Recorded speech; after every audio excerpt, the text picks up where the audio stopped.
So, there's a new buzzword making the rounds in the productivity world. And no, it's not hustle or grind. The latest phrase everyone seems to be using is lock in. But what does that actually mean? And more importantly, how do you do it? First of all, lock in doesn't literally mean isolating yourself in a room, although for some people that might actually help. Let's be honest, most of us aren't locked in. We're locked out. At its core, locking in is just a modern rebrand of a familiar concept: focus. Over time, we've heard different versions of it: deep work, flow state, hyperfocus. Right now, lock in is simply the trendiest label, and chances are, a year from now, there'll be a new one. But no matter what you call it, the idea stays the same: the ability to concentrate on one task for a long period without distractions. Sounds simple, but clearly it isn't. If it were, the productivity space on YouTube wouldn't be exploding, and there wouldn't be endless apps trying to fix our attention spans. So how do you actually lock in? Here are 3 steps based on real experience. We all get 24 hours a day. Around 8 hours go to sleep, another 8 to work, 2 hours for basic life needs, and maybe 2 more for random daily tasks. That leaves about 4 hours. The real question is, what are you doing with them? For most people, those hours disappear into endless scrolling. Now, consuming content isn't necessarily bad, but it depends on what you're consuming. You could spend hours watching random, meaningless videos that add nothing to your life. Or you could use that same time to learn something useful. One of the easiest ways to start is by choosing a skill and actually investing time into it. Whether it's writing, coding, editing, or creating videos, those extra hours can be used to level yourself up. For example, instead of passively consuming, you could follow structured learning, apply what you learn, and gradually improve over time. Personally, at this stage, I've decided to lock in on YouTube, more specifically growing a newsletter. That means learning strategies, experimenting, and applying them consistently. From building landing pages to testing ideas and improving systems, everything feeds back into long-term growth.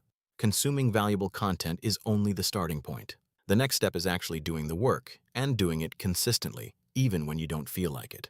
Motivation might get you started, but it won't carry you very far. If you really want to stay locked in, you need to shift your mindset from goals to systems. Most people think in terms of goals. I want to get in shape, or I want to make more money. But goals alone don't tell you how to get there.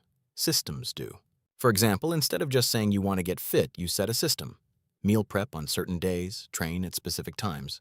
Or if you're building a business, you dedicate fixed hours every day to focused work. The system removes decision-making and builds consistency. And when you slip up, which you will, it's easier to recover because the structure is already there.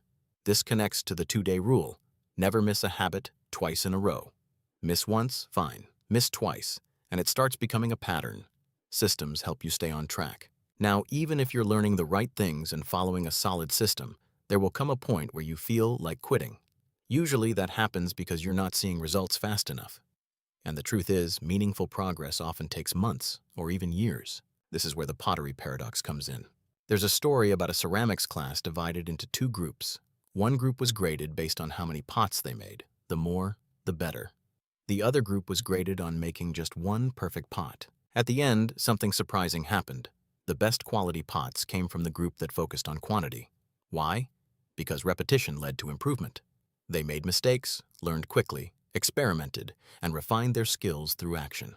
Meanwhile, the group chasing perfection spent too much time thinking and not enough time doing. So when it comes to locking in, don't wait for the perfect moment. Don't overthink your first attempt. Just start.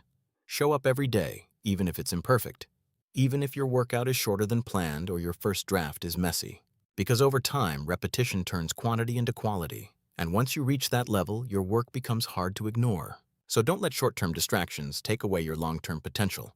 Stay focused, stay consistent, and lock in. The results and the opportunities will follow.